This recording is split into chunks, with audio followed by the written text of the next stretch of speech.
Sahabat semua dimanapun Anda berada, kembali lagi di channel ini. Kali ini kita akan membahas lagi pembahasan soal-soal tes PPK, PPS, dan Panwaslu Kecamatan. Semoga video ini bermanfaat untuk Anda semuanya. Jangan lupa untuk subscribe, like, comment, and share. Langsung saja kita ke soal nomor 31. Materi debat pasangan calon adalah visi nasional, sebagaimana dimaksud dalam pembukaan Undang-Undang Dasar Negara Republik Indonesia tahun 1945. Berikut ini yang bukan materi debat pasangan calon adalah: A. Melindungi segenap bangsa Indonesia dan tumpah darah Indonesia. B. Memajukan kesejahteraan umum, mencerdaskan kehidupan bangsa, dan meningkatkan pertumbuhan ekonomi. D. Meningkatkan pertumbuhan ekonomi nasional. E. Ikut melaksanakan ketertiban dunia yang berdasarkan kemerdekaan, perdamaian abadi, dan keadilan sosial. Jadi untuk soal nomor 31 ini yang ditanyakan yang bukan merupakan materi debat pasangan calon. Untuk materi debat pasangan calon itu terdiri dari melindungi segenap bangsa Indonesia dan tumpah darah Indonesia, kemudian memajukan kesejahteraan umum, kemudian mencerdaskan kehidupan bangsa. Selanjutnya ada ikut melaksanakan ketertiban dunia yang berdasarkan kemerdekaan, perdamaian abadi, dan keadilan sosial. Nah, untuk yang bukan materi debat pasangan calon pada soal ini, itu jawabannya D. Meningkatkan pertumbuhan ekonomi nasional. Jadi untuk soal ini jawaban yang benar adalah D.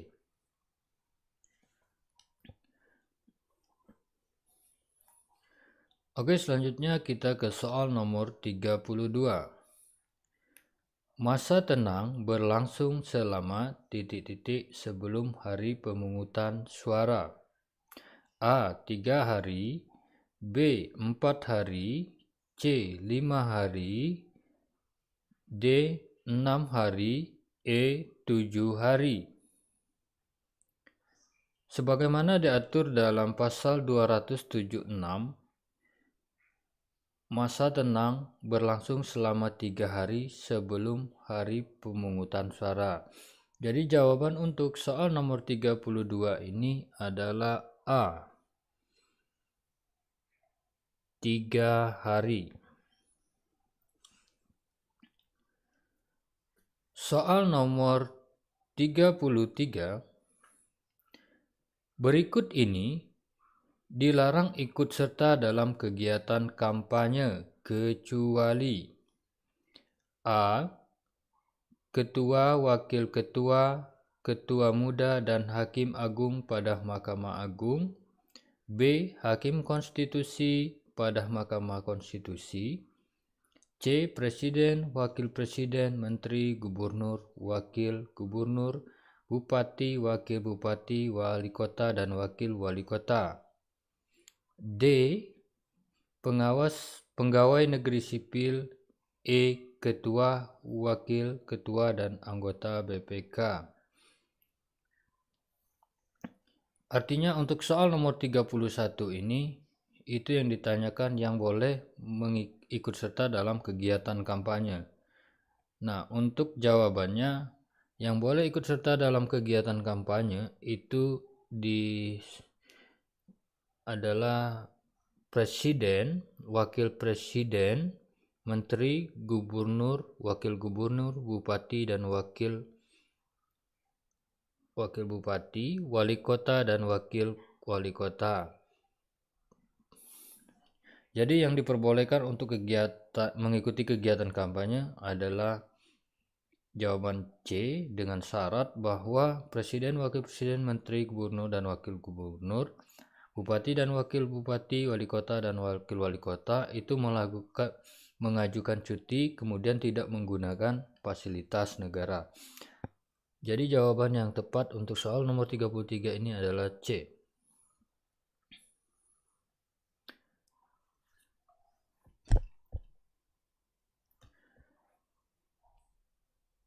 Selanjutnya kita ke nomor 34.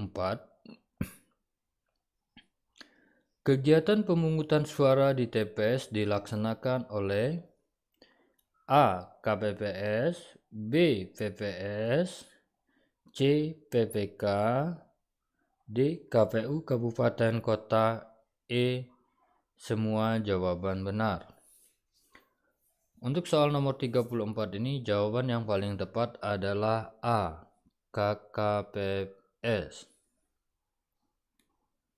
Sesuai dengan namanya, yaitu kelompok panitia pemungutan suara. Selanjutnya kita ke nomor 35. Dalam hal terdapat bukti permulaan yang cukup bahwa PPS dengan sengaja melakukan atau lalai dalam pelaksanaan kampanye pemilu yang mengakibatkan terganggunya pelaksanaan kampanye pemilu di tingkat desa, kelurahan, Panwaslu kelurahan atau desa menyampaikan laporan kepada A. PPK, B. Panwaslu kecamatan, C. Panwaslu kabupaten kota, D. KPU kabupaten kota, E. KPU provinsi. Jawabannya untuk soal nomor 35 ini B.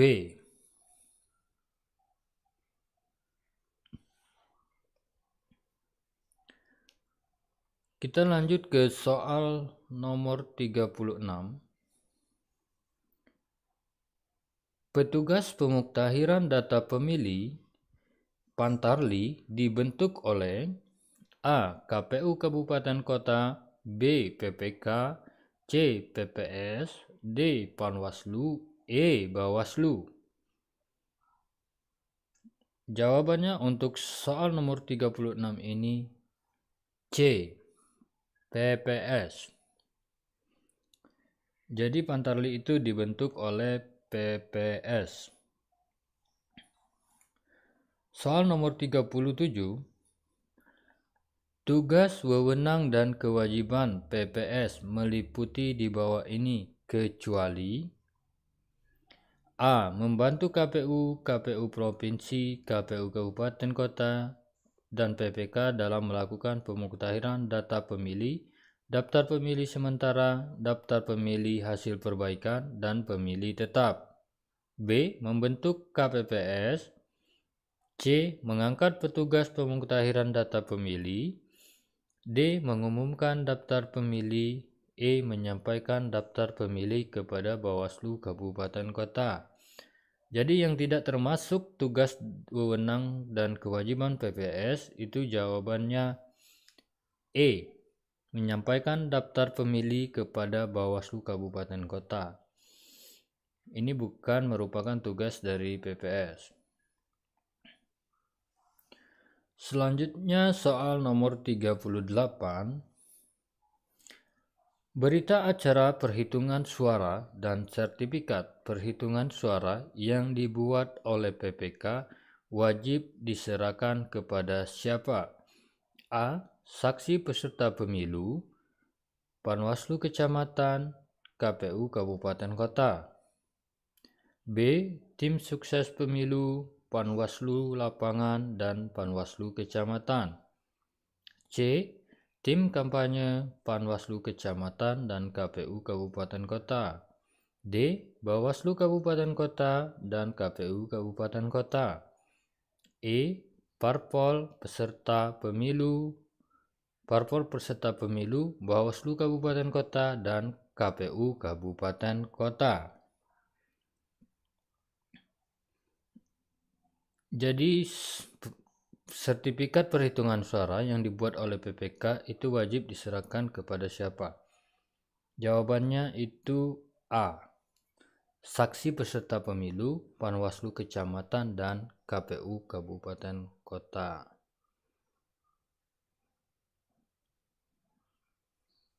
Jadi untuk soal ini jawabannya yang paling tepat itu adalah A. Selanjutnya kita ke nomor 40. Menurut Undang-Undang tahun 1945 yang telah diamandemen, anggota MPR terdiri dari A. Anggota DPR dan utusan daerah dan golongan. B. Anggota DPR, MPR, DPD. C. Anggota DPR dan utusan golongan. D. Anggota DPR dan DPD. E. Anggota DPR dan pemerintah pusat. Jawaban yang tepat untuk soal ini adalah D. Anggota DPR dan DPD.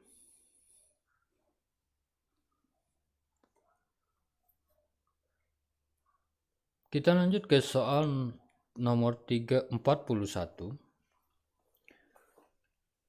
Usaha-usaha di bawah ini yang tidak termasuk ke dalam upaya menyelamatkan Pancasila adalah A. Mengamalkan semua sila dalam Pancasila secara murni dan konsekuen. B. Mengajarkan Pancasila dalam satu pendidikan. C. Menyelamatkan Pancasila agar tidak digantikan dengan ideologi lain yang bertentangan dengan nilai universal Pancasila. D. Menggabungkan nilai-nilai Pancasila dengan demokrasi liberal. E. Mempertahankan dan menegakkan Pancasila agar tetap sebagai dasar negara Indonesia. Jadi yang tidak termasuk usaha-usaha dan upaya yang menyelamatkan Pancasila itu jawabannya D. Menggabungkan nilai-nilai Pancasila dengan demokrasi liberal. Oke, kita lanjut lagi ke soal 42. Yang bukan merupakan pelaksana kampanye untuk pemilu presiden dan wakil presiden terdiri atas A. Pasangan calon presiden dan wakil presiden. B. Pengurus partai politik peserta pemilu atau gabungan partai politik yang mengusulkan pasangan calon. C. Orang seorang. D. Organisasi lembaga pemantau pemilihan. Jadi untuk pelaksana kampanye pemilu presiden dan wakil presiden itu terdiri atas pasangan calon presiden dan wakil presiden, kemudian ada pengurus partai politik peserta pemilu atau gabungan partai politik yang mengusulkan pasangan calon, kemudian ada orang seorang, kemudian ada organisasi penyelenggara kegiatan yang ditunjuk oleh pasangan calon. Jadi yang bukan merupakan pelaksana pemilu presiden dan wakil presiden pada soal nomor 42 ini adalah D. Organisasi lembaga pemantau pemilihan umum. Karena organisasi lembaga pemantauan pemilihan umum itu harus bersifat independen dan tidak memihak kepada pasangan calon manapun. Kita lanjut ke soal nomor 43. Peserta pemilu dapat mencetak dan menyebarkan bahan kampanye berikut ini. Yang tidak termasuk bahan kampanye adalah A. Selebaran. B. Brosur. C. Pamflet. D. Poster. E. Spanduk. Bahan kampanye itu berbentuk selebaran, brosur, pamflet, poster, stiker, pakaian penutup kepala, alat minum atau alat makan, kalender, kartu nama, pin, atau alat tulis. Untuk soal nomor 43 ini, jadi jawaban yang tepat itu adalah E. Spanduk. Karena spanduk itu termasuk alat peraga kampanye, bukan bahan kampanye.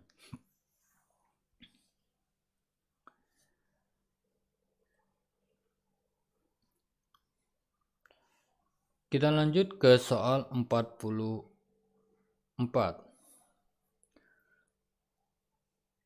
Peserta pemilu dapat melakukan kampanye melalui kegiatan lain.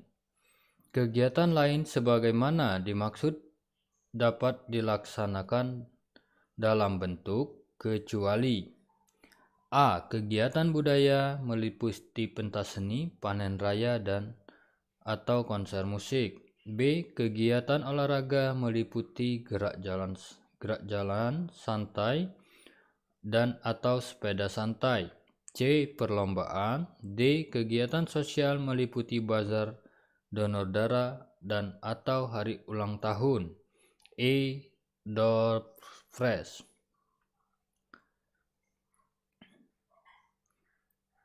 Jadi untuk soal nomor 44 ini yang dilarang dilaksanakan dalam kegiatan lain dalam bentuk kampanye itu memberikan hadiah dengan metode pengundian door prize sebagaimana diatur pada PKPU nomor 23 tahun 2018. Jadi jawaban yang tepat untuk soal ini adalah E.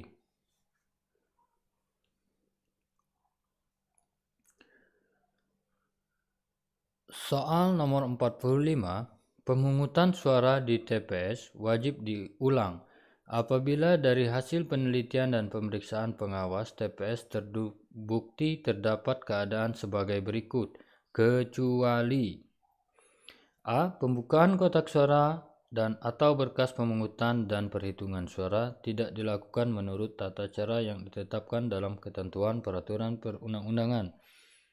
B. Terdapat pemilih pindahan dari provinsi tertentu yang menggunakan hak pilih.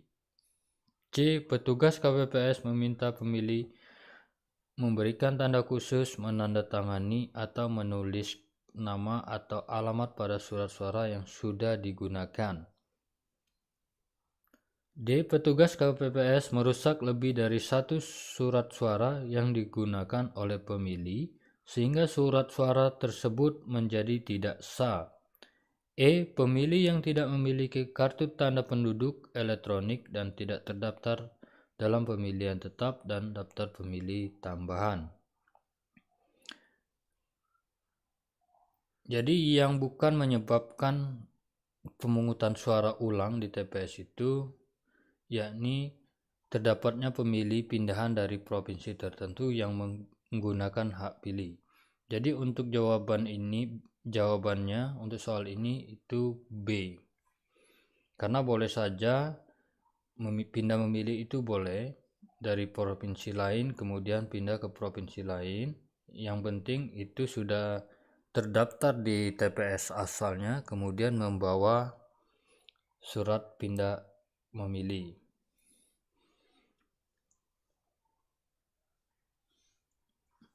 Selanjutnya kita ke soal nomor 46. Pemungutan suara ulang di TPS dilaksanakan paling lama hari setelah hari pemungutan suara berdasarkan keputusan KPU Kabupaten Kota. A. 10, B. 15, C. 8, D. 20, E. 30. Jadi jawabannya untuk soal nomor 46 ini 10.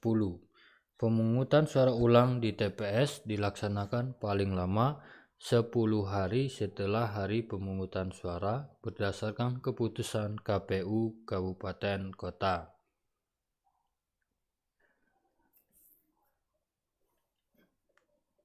Soal nomor 47.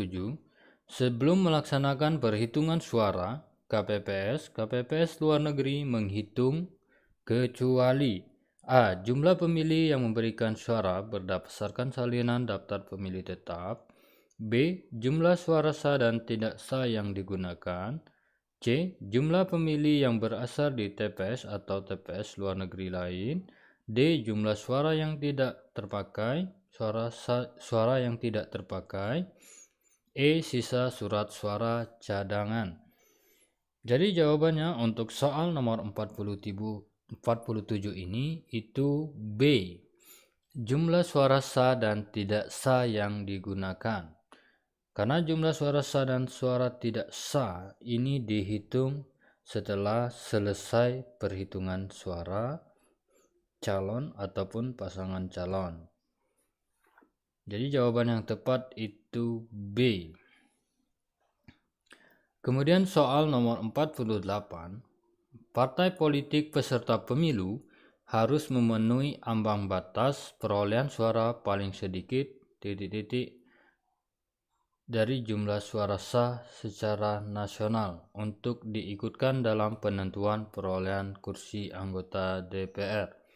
A. 3%, B. 4%, C. 5%, D. 6%, E. 7%. Jadi untuk soal nomor 48 ini itu 4%, B.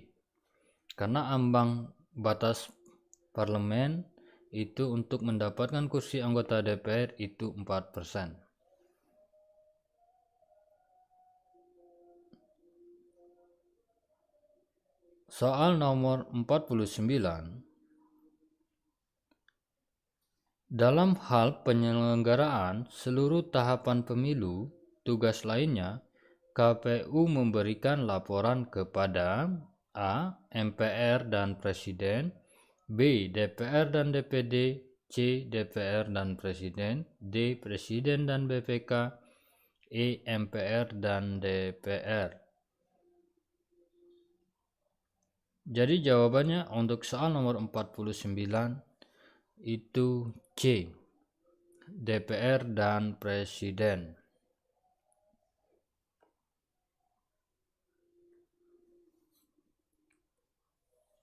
Soal nomor 50.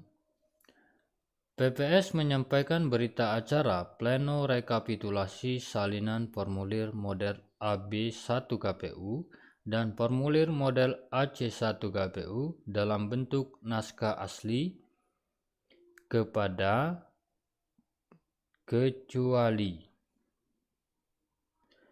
A. PPK, B. Panwaslu Kelurahan Desa atau sebutan lain, C. Peserta pemilu di tingkat kelurahan atau desa, C. Saksi partai politik di tingkat kelurahan atau desa, E. Perangkat pemerintah tingkat kelurahan atau desa atau sebutan lain. Jadi jawabannya untuk soal nomor 50 ini adalah D. Saksi partai politik di tingkat kelurahan atau desa. Karena pada saat pleno rekapitulasi pada pemuktahiran data itu saksi partai politik di tingkat kelurahan atau desa itu belum terbentuk. Biasanya saksi partai politik itu terbentuk itu 1 bulan sebelum pemungutan suara dilaksanakan. Jadi yang jawaban yang paling tepat ini D. Selanjutnya kita ke soal nomor 51. Berdasarkan PKPU 11 tahun 2018, daftar pemilih tambahan dapat dilakukan dengan alasan keadaan tertentu. Berikut ini. Yang bukan keadaan tertentu tersebut adalah A. Menjalankan tugas pemerintah di tempat lain pada hari pemungutan suara, B. Menjalankan rawat inap di rumah sakit atau puskesmas dan keluarga yang mendampingi, C. Belum terdaftar dalam DPT di suatu TPS, D. Tugas belajar menempuh pendidikan menengah atau tinggi, E. Pindah domisili. Jadi berdasarkan PKPU nomor 11 tahun 2018, yang keadaan yang bukan menjadi alasan untuk masuk ke DPTB itu belum terdaftar dalam DPT di suatu TPS. Jadi jawabannya untuk soal ini itu C. Nah, untuk soal nomor 51 ini tentang DPTB ini ada perbedaan antara DPTB pemilihan umum dengan DPTB pilkada. Kalau di pelaksanaan pemilihan umum itu harus terdaftar terlebih dahulu di TPS asal, itu baru bisa masuk ke DPTB. Tapi kalau untuk pilkada berbeda lagi.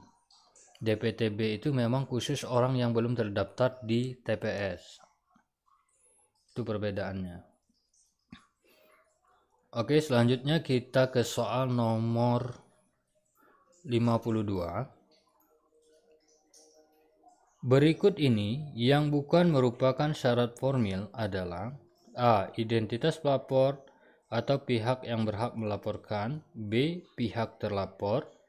C. Waktu pelaporan tidak melebihi ketentuan paling lama 7 hari sejak diketahui terjadi dan atau ditemukan dugaan pelanggaran pemilu. D. Kesesuaian tanda tangan dalam formulir laporan dugaan pelanggaran dengan kartu tanda penduduk elektronik dan atau identitas lain. E. Peristiwa dan uraian kejadian. Untuk soal nomor 52 ini jawabannya itu E. Sebagaimana diatur dalam Perbawaslu 7 tahun 2018 bahwa syarat formil itu terdiri dari identitas pelapor atau pihak yang melapor, kemudian pihak terlapor, kemudian ada waktu pelaporan tidak melebihi ketentuan paling lama 7 hari sejak diketahui terjadinya temuan dugaan pelanggaran pemilu. Kemudian ada kesesuaian tanda tangan dalam formulir laporan dugaan pelanggaran dengan kartu tanda penduduk elektronik dan atau kartu identitas lainnya. Sedangkan untuk jawaban E ini merupakan syarat material, bukan syarat formil.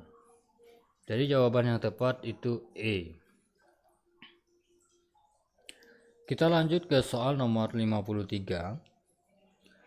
Tugas Ketua PPK adalah sebagai berikut, kecuali A. Memimpin kegiatan PPK, B. Mengawasi kegiatan Panwascam, C. Mengundang anggota untuk mengadakan rapat PPK, D. Menandatangani laporan hasil kegiatan perhitungan suara sementara secara berkala dengan manual dan elektronik, E. Melaksanakan kegiatan lain yang dipandang perlu untuk kelancaran penyelenggaraan pemilu sesuai dengan kebijakan yang ditentukan oleh KPU Kabupaten Kota.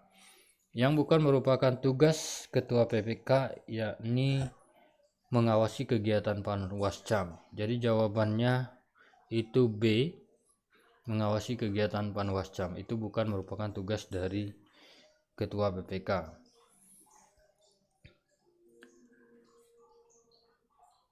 Selanjutnya soal nomor 54. Apabila terjadi hal-hal yang mengakibatkan KPU Provinsi atau KPU Kabupaten Kota tidak dapat menjalankan tugasnya, tahapan penyelenggaraan pemilu untuk sementara dilaksanakan oleh siapa? A. KPU setingkat di atasnya, B. DKPP, C. Bawaslu Provinsi atau Panwaslu Kabupaten Kota, D. Gubernur atau Bupati atau Wali Kota, E. Pimpinan DPR Provinsi atau DPRD Kabupaten Kota. Jadi jawaban yang paling tepat untuk soal nomor 54 ini A. KPU setingkat di atasnya. Jadi kalau seandainya KPU Kabupaten itu tidak dapat menjalankan tugasnya, itu diambil alih oleh KPU Provinsi. Begitu juga kalau KPU Provinsi tidak bisa menjalankan tugasnya, itu diambil oleh KPU atau KPU RI. Selanjutnya soal nomor 55. Apabila terjadi hal-hal yang mengakibatkan Bawaslu tidak dapat menjalankan tugasnya sesuai dengan ketentuan undang-undang, pengawasan tahapan penyelenggaraan pemilu untuk sementara dilaksanakan oleh siapa? A. KPU, B. DKPP, C. Menteri Dalam Negeri, D. Menko Polhukam, C. Sekretaris Jenderal Bawaslu. Jadi untuk soal ini jawabannya E, Sekretaris Jenderal Bawaslu. Selanjutnya soal nomor 56. Panitia pemungutan suara dibentuk oleh untuk melaksanakan pemilu di tingkat desa atau kelurahan. A. KPU Kabupaten Kota, B. PPK, C. Panwaslu, D. Bawaslu, E. Bupati atau Wali Kota. Nah, jadi PPS itu dibentuk oleh siapa? PPS itu dibentuk oleh KPU Kabupaten Kota. Jadi jawabannya yang paling tepat adalah A.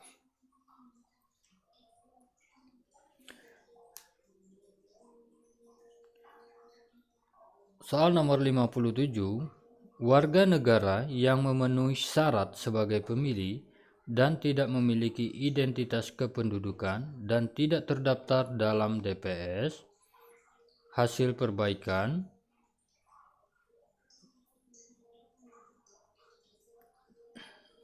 Oke, kita ulangi. Soal nomor 57, warga negara yang memenuhi syarat sebagai pemilih dan tidak memiliki identitas kependudukan dan tidak terdaftar dalam DPS, hasil perbaikan, DPT, dan daftar pemilih tambahan, maka warga negara tersebut didaftarkan ke dalam A. DPT, B. Daftar pemilih tambahan, C. Daftar pemilih khusus, D. Tidak dapat dimasukkan ke daftar pemilih manapun, E. Semua jawaban salah. Jadi untuk jawaban soal nomor 57 ini itu C. Daftar pemilih khusus.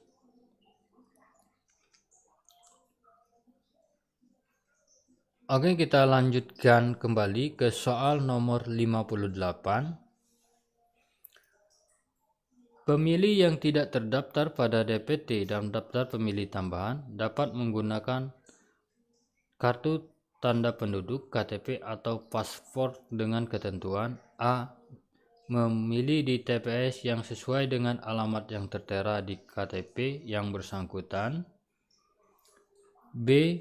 Bisa menggunakan paspor maka memilih di TPS yang sesuai dengan alamat yang tertera di paspor yang bersangkutan. C. Mendaftarkan diri kepada KPPS setempat. D. Melakukan 1 jam sebelum berakhirnya pemungutan suara di TPS yang bersangkutan. E. Semua jawaban benar. Jadi pemilih yang tidak terdaftar pada DPT atau daftar pemilih tambahan dapat menggunakan kartu tanda penduduk atau paspor dengan ketentuan sebagai berikut. Jadi untuk poin A, B, C, dan D itu benar semua, itu merupakan ketentuannya. Jadi jawaban yang paling benar itu adalah E, semua jawaban benar. Selanjutnya kita ke soal nomor 59. Surat suara untuk calon anggota DPR, DPRD Provinsi, dan DPRD Kabupaten Kota harus memuat A. Tanda gambar partai politik, B. Nomor urut partai politik, C. Nomor urut calon, D. Nama calon tetap partai politik untuk setiap daerah pemilihan, E. Semua jawaban benar. Jadi jawaban untuk soal nomor 59 ini itu E. Dari poin A sampai D itu semuanya benar. Kita lanjut ke soal nomor 60. Pemilih yang berhak mengikuti pemungutan suara di TPS adalah A. Pemilih yang terdaftar pada DPT di TPS yang bersangkutan. B. Pemilih yang terdaftar pada daftar pemilih tambahan. C. Pemilih yang tidak terdaftar pada DPT dan daftar pemilih tambahan. D. Semua warga negara Indonesia yang berdomisili di TPS yang bersangkutan. E. Jawaban A, B, dan C benar. Untuk soal ini jawabannya E. Jawaban A, B, dan C benar. Kemudian kenapa yang D salah? Karena tidak semua warga negara Indonesia yang berdomisili di TPS itu mempunyai hak memilih atau berhak mengikuti pemungutan suara. Karena bisa saja di domisili tersebut itu ada TNI, kemudian ada Polri. TNI Polri ini tidak mempunyai hak pilih. Oke, kita lanjut ke soal nomor 61. Kegiatan pemungutan suara di TPS dilaksanakan oleh A. KPPS, B. PPS, C. PPK, D. KPU Kabupaten Kota, E. Semua jawaban benar. Jadi jawaban untuk soal nomor 61 ini, kegiatan pemungutan suara di TPS itu dilaksanakan oleh KPPS. Jawabannya A. Oke sahabat semuanya, saya rasa untuk pembahasan soal tes PPK, PPS, dan Panwaslu Kecamatan pada kesempatan ini kita cukupkan terlebih dahulu. Jadi untuk kawan-kawan atau sahabat semua yang merasa video ini bermanfaat untuk Anda, mohon dukungannya untuk subscribe, like, comment, and share. Oke, terima kasih. Salam sukses dan bahagia.